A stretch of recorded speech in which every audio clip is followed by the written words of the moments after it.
of these numbers that you might want is your net revenue differential. This is fairly simple, fairly straightforward. You're probably working with this. But basically, you're taking the tuition and fees of your out-of-state students, and you're subtracting from that the tuition and fees of your in-state students. And that gives you the additional amount, basically, that each of your out-of-state students is worth to the institution. It's kind of your marginal cost. And that's a really important number to know. Again, it's going to be talked about within your institution. You need to know how much are these students really worth. So, for example, for Salisbury University, each out-of-state student that we bring in is worth an additional about $8,500 to our bottom line. So obviously that's something that our finance folks care a lot about, and an easy way to kind of measure that. Another number that I think you'll want to have to be able to talk about is a general revenue ratio.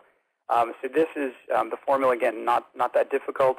Out-of-state tuition and fees minus your in-state divided by your in-state. And what basically this provides for you is a sense of how comparatively expensive you are for out-of-state students to select versus what an in-state student would do. So, for example, Salisbury University's ratio would be a 1.13. We have our tuition is about $15,500. Our in-state is about $7,500 of that. So the remaining is about 1.13. Or if you want to look at it a different way, the out-of-state student pays about 113% of the in-state tuition rate, which may sound high, but actually, as you look out there, Salisbury's is rather low. I think the highest one that I've seen is Ann Arbor's, which was about 1.91, I think. But it really is just a good way to talk about how good a deal are students from outside our state getting when they actually come and enroll with us. Do we have room to be able to charge them more, perhaps, and get more revenue out of that? And I think the revenue ratio is an easy handle to kind of do that with. You can compare yourself with your competitors and say, wait a minute, percentage-wise, these folks are all charging more, or they're not. How much room do we have to maneuver here? So another good way to overall figure out, what is this really doing for you? What is your bottom line? Is to take your aggregate bottom line. So, for example, this year, as compared to last year, we brought in about an additional 80 students that from out of state that enrolled in the institution, and for us, that resulted in about $700,000 in additional revenue. We have a relatively low tuition, so that makes a big difference for us in terms of bringing that revenue in. It also makes me pretty popular with my VP of Finance, at least for the next year, although you know how that doesn't last very long sometimes. But obviously what you're looking at is saying, hey, this does make a really big difference for us. It's this revenue piece that may be driving a big portion of our out-of-state recruitment. It is worthwhile. A few students can really make a big difference for us. So that's on the financial side and some of the numbers that you want to start with and work with. But what about your actual recruitment strategies? How important is it for you to recruit out-of-state students to be able to build up your baseline and your pool of students? Well, I'm going to give you two quick stories here that I'm going to show you in the next two slides to use as examples of how out-of-state recruiting can influence your overall recruitment strategy and again, sort of how to build up that base. Let's call this, this student is Anna. And Anna is coming from Montgomery County by D.C. So for us, she would be an in-state student. Now, Anna is interested in going in-state because she likes the lower price. But she's really interested in a strong academic environment.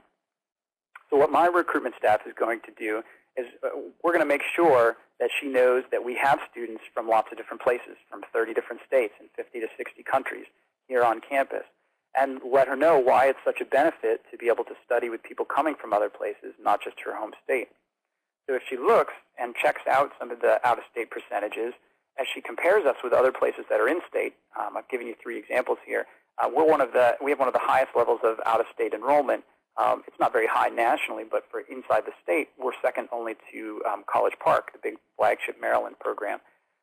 So for a student looking at that, you talk about how in a lot of cases, students are attracted to stronger programs from further distances, and so that in-state or out-of-state enrollment number tends to indicate that there's interest from a long distance and that there's quality or academic rigor there. Now, not always is it a direct correspondence, but if you have that advantage to be able to go out and say, hey, look, people are coming here from lots of different places.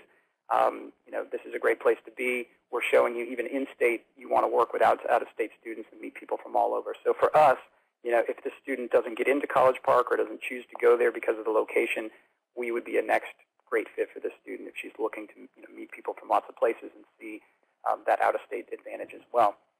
And then, of course, as you look at your out-of-state student, there's also a snowball effect.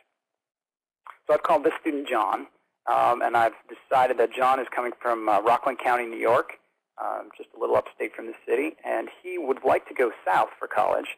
A lot of people looking to come south from the Northeast. He's interested in medium-sized institutions along the East Coast. He visits Salisbury University, and he likes it. He thinks the campus is beautiful and the people are friendly. And then he asks, what percentage of your students come from out of state?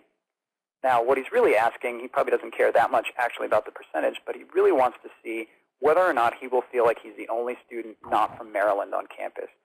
Is the percentage big enough so that he's going to feel like he can blend in and find a space of his own? He's also asking about outcomes. He's asking himself, gee, I wonder if I can get a job if I go back to New York City, if I enroll at Salisbury. Do we have opportunities there? Are we networked in that market to be able to help students do that?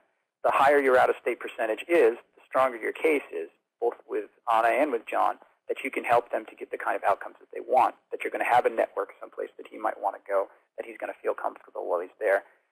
So these two stories, I think, are instructive for both of them. As you increase your out-of-state percentage, you actually help in your recruitment of students as well. So again, it snowballs a little bit, and you build as you go along. All right. So my first pen and pencil moment here is, do you know the out-of-state rate of your competitors? If you think about the in-state places that you compete with most, are you familiar with how you stack up compared to them in terms of your out-of-state rates? And if not, you should be. So take a second if you know it and jot them down, or take it back with you for homework so that you know, so that you can go out and talk with students and say, hey, look, we do have a diverse group of students coming in. Compared to some other places you might look in the state, we actually have a lot to offer, and we're bringing students from a long distance there. Students are choosing us. Because you have to kind of always consider, what are out-of-state students thinking about how they see our rate and how they see it comparatively with other people.